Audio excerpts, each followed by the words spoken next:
On a bitter, cold night, a family home went up in flames, killing one man and leaving a second person injured.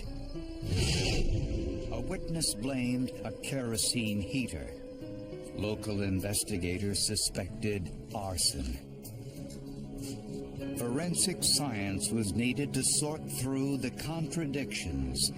Was this an accident or cold-blooded murder?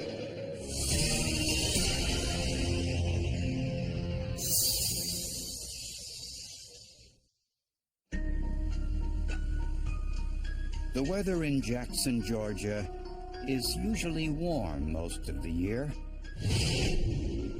But in January of 2003, there was an unusual cold snap with temperatures below freezing. Citrus growers used kerosene heaters to save their orange crop. And Gene and Jim Long used a kerosene heater in the workshop of their home so the pipes wouldn't freeze. But something went terribly wrong.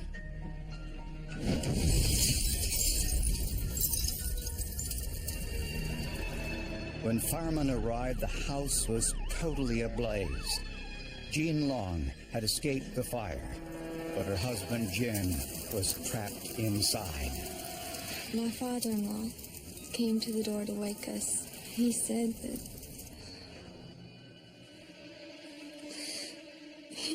there's a fire at your dad's house and it's bad. It was engulfed in flames. Very shocking moment. Firemen searched the area around the home, but there was no sign that Jim had escaped. And I just thought my dad would come walking out, but no.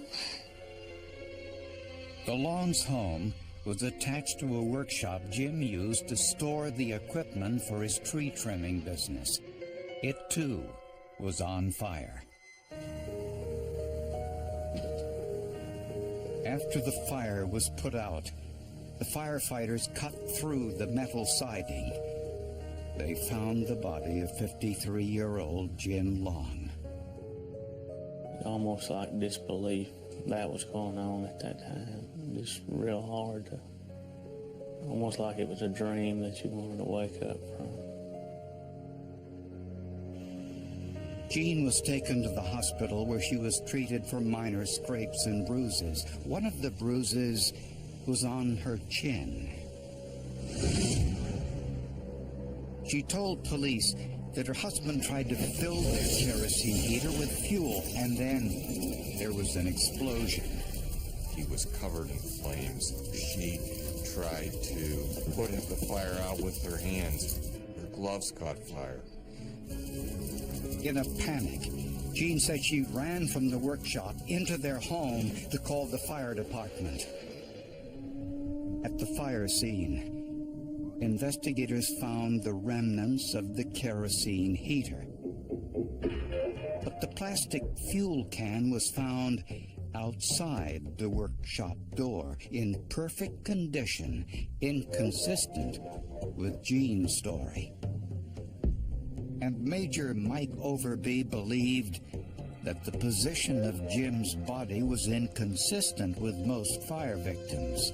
And it appeared that his legs were outstretched and his arms were above his head. It appeared to me the way someone would be positioned if they had been dragged into a particular spot or carried. That was the first thing that I noticed, that they were not in a fetal type position that you see in fires. In addition, Overby found visual evidence of pore patterns around Jim's body, the type of patterns which result from the use of an accelerant. That to him suggested that James Long had been lying on the floor and gasoline or an accelerant had been poured over him intentionally and he had been set afire. And Jim's autopsy revealed even more evidence that he was unconscious before the fire started.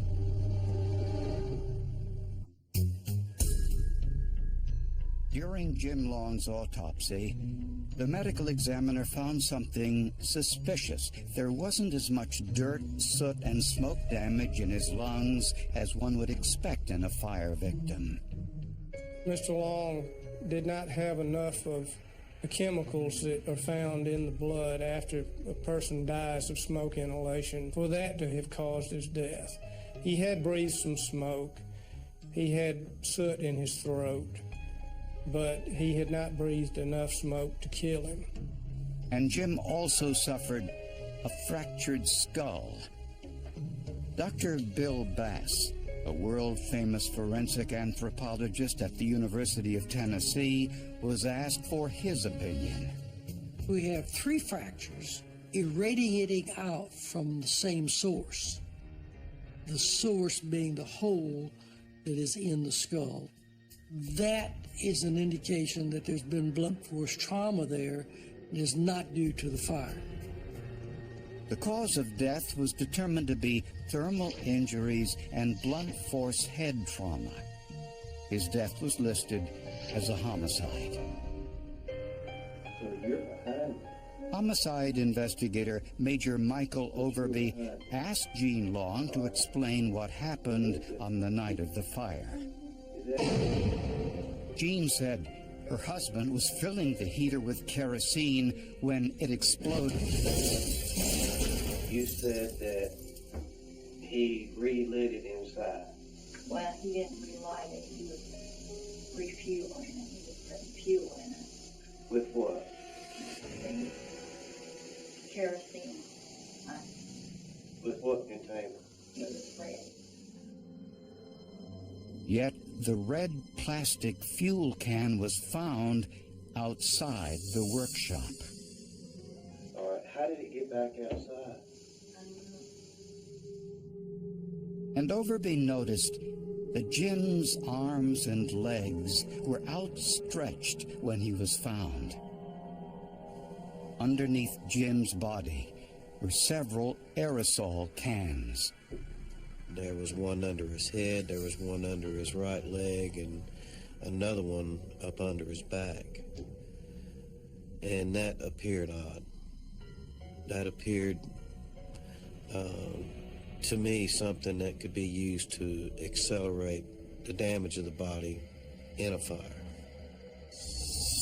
Patterns on the concrete floor around the body were also suspicious.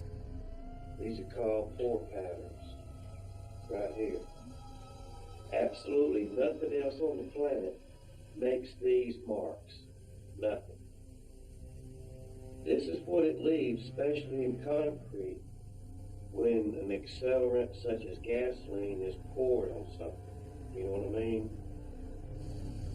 Jean also said she called the fire department from a phone in the house, but investigators found the outside door was locked. If Jean locked it on her way out, police saw this as evidence that she was in no hurry to save her husband. Her husband is on fire, burning in this building. She runs outside, but she locks the door behind her. See, to me, that's very important. You think the jury's gonna buy this? I can tell you right now, they won't. Major Overby asked Jean to take a polygraph test, and she agreed. She was asked point blank if she poured her husband with gasoline, set him on fire. She failed that question. She failed if she was present when he was murdered. Investigators discovered that Jim was angry with his wife for spending so much time in Kansas each year visiting relatives. There were also rumors that Jim may have been planning to leave Jean. Major Overby believes on the night of the fire, the couple may have been discussing a divorce, which prompted an argument. It's our theory that there was a domestic situation between Mr. Long and his wife. I believe that the abrasion on her chin came from him possibly slapping her, and his skull fractures, I believe, was a result of her striking him in the head with some hard object. Overby believes Jean poured an accelerant on Jim, set him on fire, then inadvertently carried the fuel can out of the workshop when she left to call for help. I felt like it was a strong circumstantial case. Felt like we had eliminated any other reasonable hypothesis for this death. The day after her husband's funeral, Jean Long was charged with arson and murder. She didn't seem shocked. She made no statement at the time. She acted like she was expecting it. Jean told her lawyers there was an explosion in that workshop and that there must be evidence in the ashes to prove it.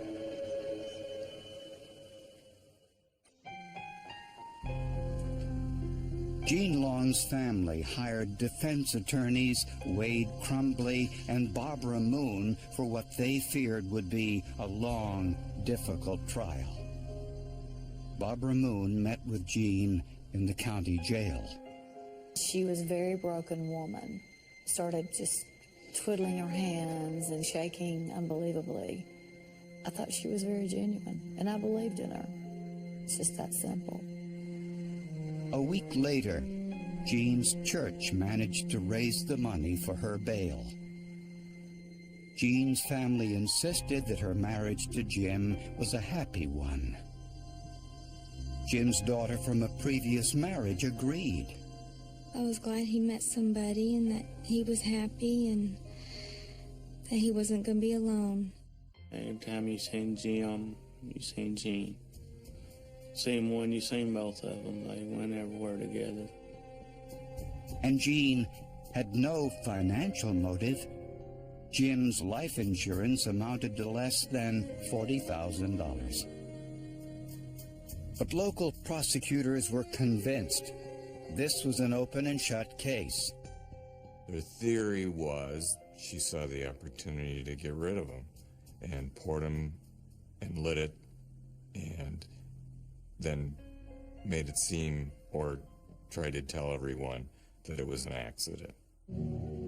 The defense asked John Lentini, a nationally known fire investigator, for his opinion. With respect to the quality of the fire investigation, it ranks up there with the worst that I have ever seen. And I have seen a lot of bad fire investigations in my day. This was over the top. Local investigators suspected accelerants had been used to start the fire. But Lentini discovered that the workshop housed containers of fuel for Jim's tree trimming equipment. In this shop, we had vehicles, and we had tanks of acetylene, we had tanks of propane, we had containers of liquid fuels. He had chainsaws in there, lots of papers, clothing, lots of combustibles. And when it went up, it just really went up. And Lentini disputed police claims that there were pore patterns around Jim's body. He said the heat of the fire made such a determination impossible. Once you get to full room involvement, you're going to get all kinds of patterns that are easily misinterpreted. It happens all the time. I've created them by mistake. I've created them on purpose. The homicide investigator thought that the position of Jim's body was suspicious. We felt like from the very beginning, based on the way he was laying on his back with his arms stretched over his head and his legs straight out, that he had been placed there. But Jean had always contended that while her husband was on fire, he was flailing about.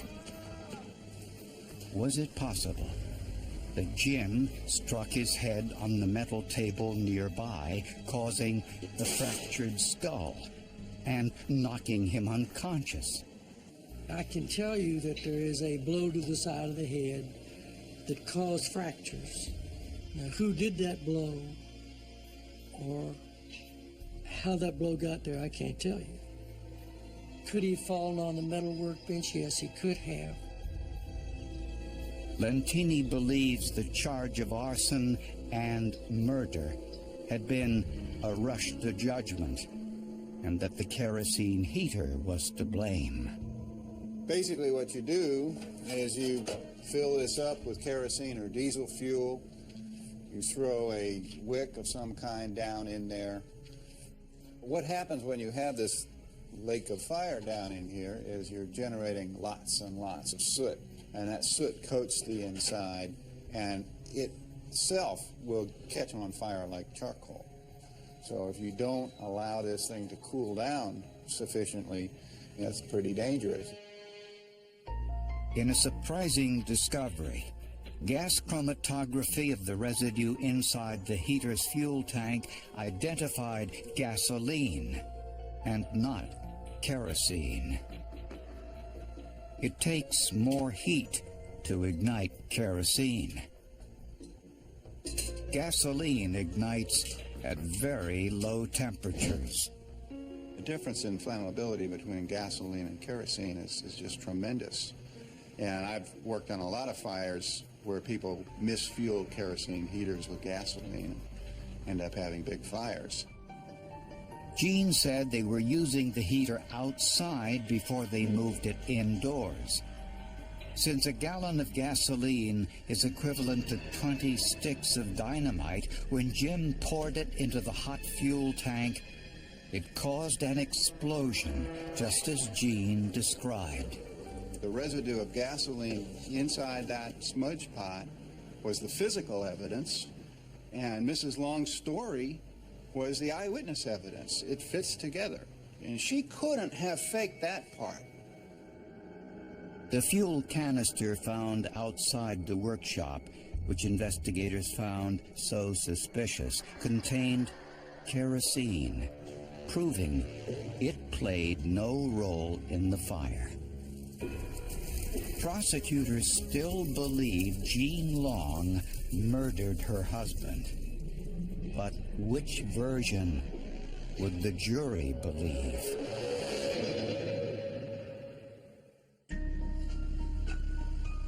When Jean Long went on trial for her husband's murder, prosecutors showed jurors the videotape of Jean's interrogation, in which she contradicted herself. And then he fell down in this floor. But that's what you told me, Miss Jean. I'm trying to put together what you said and try to make sense, and it don't. It doesn't make sense to me. No, it doesn't. So how can you expect it to make sense to me? But the defense attorneys used the same tape to show something else.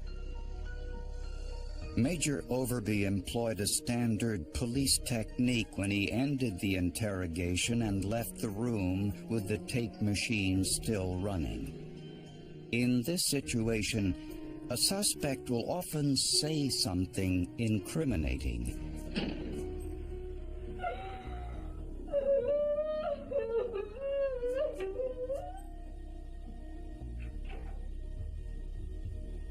In this case, she said something else.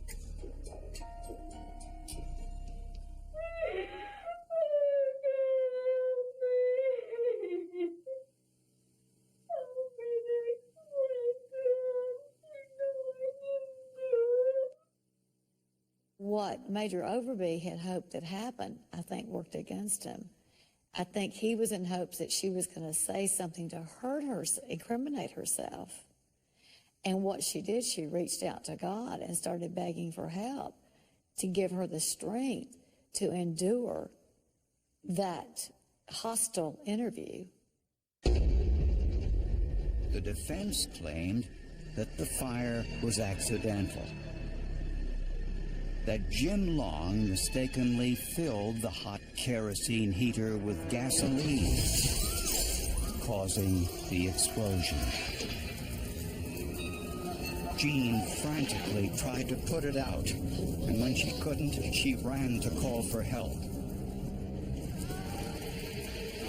At some point, Jim struck his head on the workbench, which fractured his skull and caused his death. The defense offered no explanation for why Jean locked the door on her way out of the house, except that it was force of habit, something she did every time she left the house. Jean Long herself took the stand in her own defense. She came across as completely genuine, terrified about the prospect of what she was going through, and terrified at reliving the moment of what happened that night. The jury didn't hear about the results of the polygraph test. Polygraph examinations are inadmissible. They're inadmissible for a reason. They're not reliable, bottom line. Jean's family says the medication she was taking may have been a contributing factor. She was just really drugged up, more or less.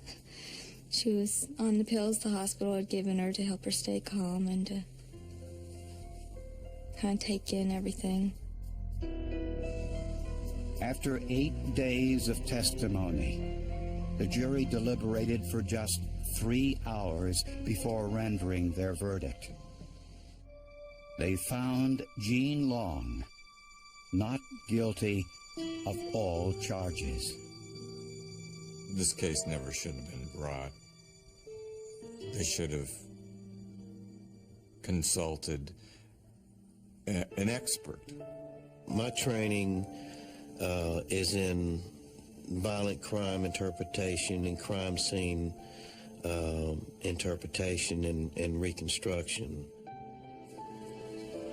To this day, Major Overby doesn't agree with the verdict or with John Lantini's conclusions about the fire. I believe 100% today, as I did during the trial, that she killed her husband. I believe that she got by with murder. The unanswered question to me would be why the jury decided what they decided. After the trial and the not guilty verdict, Jean Long moved out of the state and is trying to put her life back together again. She's still grieving. She's finally being able to not concentrate on the trial and stuff and being able to work through her emotions. The remnants of Jim and Jean Long's house and workshop are still standing. A reminder that forensic science isn't only a tool to convict the guilty, but to protect the innocent as well. If I could keep this from happening to another family, and so other people wouldn't have to go through what we went through. What we need in our system of justice is for the state to have proof that it really is a set fire. And they didn't have that here. It wasn't a case of charging the wrong person with a crime. There was no crime at all. It was an accident.